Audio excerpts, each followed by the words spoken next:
جی پیارے بچوں، السلام علیکم۔ آج الفت بری سٹوری کا پارٹ نمبر 4 آ گیا ہے، 4تھ ایپیسوڈ آ گئی ہے۔ شروع کرتے ہیں۔ اگر مزید قدم بڑھانے کی کوشش کی تو سر قلم کر دوں گا تمہارا۔ دوسرے دربار نے شمشیر اس کی گردن کے قریب ہوا میں لہراتے ہوئے کہا۔ شمشیر مطلب تلوار۔ تبھی چرواہے کی نگاہ وزیر اعظم پر پڑ گئی۔ اس نے دونوں دربانوں پر نظر ڈالی اور زور سے چلایا۔ وزیر اعظم صاحب! اس کی آواز، شکن آواز وزیر اعظم کے کان سے بھی ٹکرا گئی، اس کو بھی سنائی دے گئی تو وہ رک کر اسے تکنے لگا۔ اس کی اس حرکت پر دونوں دربان حیرت کے مجسمے بن گئے۔ انہوں نے مڑ کر دیکھا تو وزیر اعظم بشیر احمد تھا۔ اس نے ہاتھ کے اشارے سے انہیں چرواہے کو اندر آنے کا حکم دیا تو دونوں دربانوں کا ماتھا ٹھنکا۔ انہوں نے رحم طلب نگاہوں سے چرواہے کی طرف دیکھا۔ کرو میرا سر قلم، دیکھتا ہوں کس کا سر قلم ہوتا ہے، چرواہے نے غصے سے کہا۔ تو الفت پری مڑ کر دیکھا تو وزیر اعظم حیران رہ گیا۔ کرو میرا سر قلم، دیکھتا ہوں کس کا سر قلم ہوتا ہے، چرواہے نے غصے سے بڑبڑاتا ہوا اندر داخل ہو گیا۔ جبکہ دونوں دربان تھوک نگل کر رہ گئے۔ وہ جانتے تھے کہ وزیر اعظم بشیر احمد نہایت ہی غصے والے انسان ہیں۔ ان کے سامنے کسی کی نہیں چلتی۔ اگر اس چرواہے نے ان کی اس حرکت کے بارے میں وزیر اعظم کو بتا دیا تو فوراً ان کے سر قلم کر دیے جائیں گے۔ دوسری طرف چرواہا وزیر اعظم کے پاس پہنچ چکا تھا۔ کون ہو تم اور تم نے ایسی گستاخی کیوں کی؟ جانتے ہو تم اس کی سزا کیا ہوگی؟ وزیر اعظم نے سامنے ایستادہ چرواہے کی جانب دیکھتے ہوئے کہا۔ میرے آقا! چرواہے نے ادب سے سر جھکا کر کہا۔ جان کی امان پاؤں تو کچھ کہنا چاہتا ہوں۔ چرواہے کی بات پر وزیر اعظم نے اپنی بھویں اوپر کی، مطلب جو پلکیں ہوتی ہیں وہ ان کو اوپر سے کیا، اور اس کے دیکھنے کا انداز بڑا عجیب تھا، جیسے وہ کچھ سمجھ چکا تھا کہ چرواہا اس سے کیا کہنے والا ہے۔ کیا دربانوں نے تم سے کچھ کہا ہے؟ وزیر اعظم نے پوچھا تو چرواہے نے مڑ کر دربانوں کی طرف دیکھا۔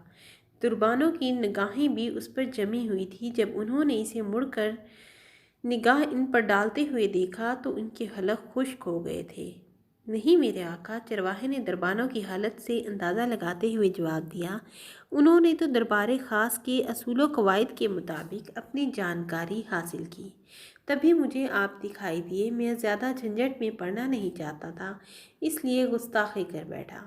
بولو کیا کہنا چاہتے ہو؟ وزیر اعظم نے پوچھا۔ میرے آقا! اس بات سے آشنا ہوں کہ شہزادے سخی سرور کا تیر کہاں ہے۔ چرواہے نے قانون کے مطابق نگاہیں جھکائے ہوئے کہا۔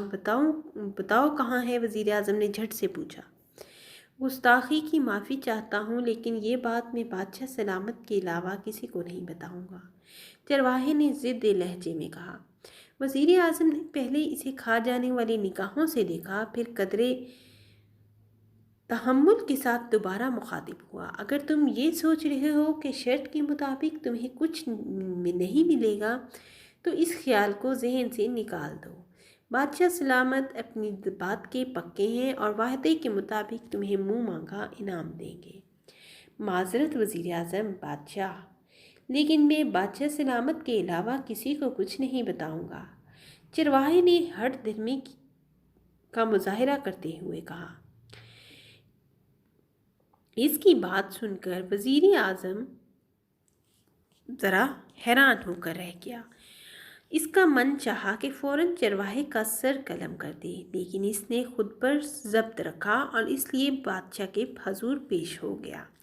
خانزادہ بادشاہ اس وقت اپنا کمرہ خاص میں ملکہ کے ساتھ باتیں کر رہے تھے۔ جب بادشاہ کو پیغام ملا کہ وزیر اعظم بشیر احمد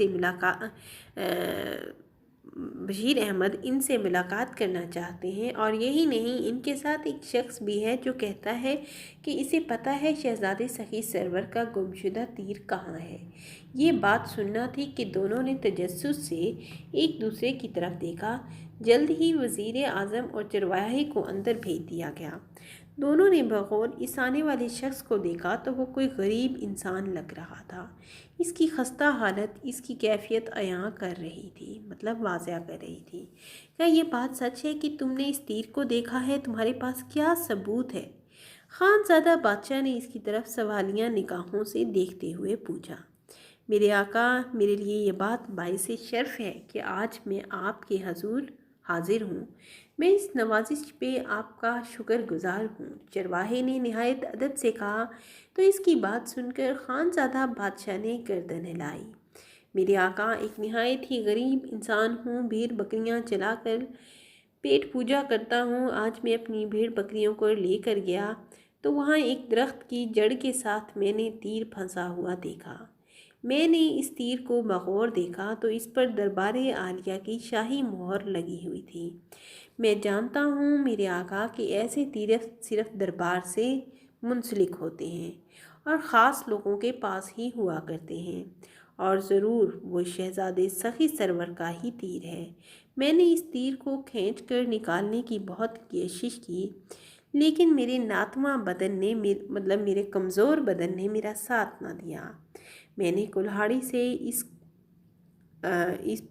اس جڑ پر بڑا وار کیا، لیکن جڑ جوں کی توں، درخت کی جڑ جوں کی توں سلامت رہی، گویا اس پر وار ہوا ہی نہ تھا۔ مطلب وہ سلامت رہی، اتنی سخت جڑ تھی کہ اور اس میں سے تیر نہ نکلا۔ چرواہے نے وضاحت سے بات بتائی تو خانزادہ بادشاہ نے وزیر اعظم کو فوراً بگھی تیار کروانے کا حکم دیا اور ساتھ میں چاروں بیٹوں کو بھی ساتھ چلنے کا حکم دیا۔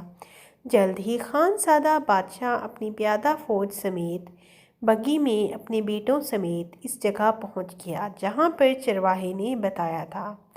سب سے آگے چرواہے کا گھوڑا تھا، اس کے بعد کچھ پیادہ فوج آگے، درمیان میں بادشاہ کی بگھی اور اس کے پیچھے باقی پیادہ فوج تھی۔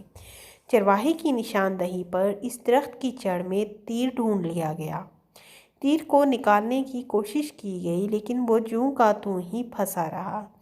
پھر جڑ کو کاٹ کر تیر کو نکالنے کی کوشش کی گئی، لیکن سب کچھ بیکار رہا۔ یوں لگ رہا تھا جیسے اس جڑ پر فوجیوں کے کاریواروں کا کوئی اثر ہی نہیں تھا۔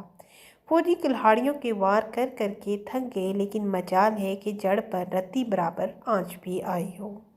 خانزادہ بادشاہ بہت پریشان تھا کہ آخر معاملہ کیا ہے۔ جب کوئی حل نہ کر سکا تو وزیر اعظم شبیر احمد نے بادشاہ کے کان میں کانا پھوسی کرتے ہوئے کہا کہ آپ شہزادے سخی سرور سے کہیں وہ خود اس تیر کو نکالنے کی کوشش کریں، ممکن ہے کہ اس طرح سے تیر نکل جائے۔ پیارے بچوں، نیکسٹ ایپیسوڈ میں کل لے کر آؤں گی اس کی۔ ابھی تک یہیں تھی الفت پری کی کہانی۔ چینل کو سبسکرائب کر لیں اور بیل آئیکن کا بٹن ضرور دبا لیں تاکہ جو نیکسٹ ایپیسوڈ آئے وہ آپ کو فوراً سے مل جائے، اور ویڈیو کو لائک بھی کر دیں۔ تھینک یو بچوں، اللہ حافظ، دعاؤں میں یاد رکھیے گا۔